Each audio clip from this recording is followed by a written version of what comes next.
রাতের নরম অন্ধকারে যখন শহর ঘুমিয়ে পড়ে, তখনও কিছু আলো জেগে থাকে, চোখে নয়, মনে।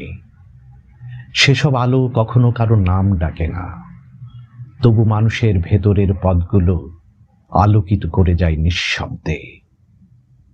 হাওয়া যখন জানালার ফাঁকে ঢুকে পুরনো স্মৃতির মতো ধাক্কা দেয়, মন তখন বুঝতে পারে জীবন সবসময় কোলাহল নয়, কখনো নীরবতাও গল্প বলে।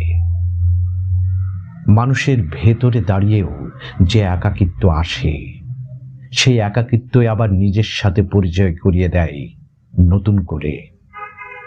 তোমার ভাঙা অংশগুলো একদিন আলো হয়ে উঠবে, তুমি শুধু ধৈর্য নিয়ে অপেক্ষা করো, কারণ অদৃশ্য আলো সবসময় দেরিতে জ্বলে, কিন্তু নিভে যায় না সহজে।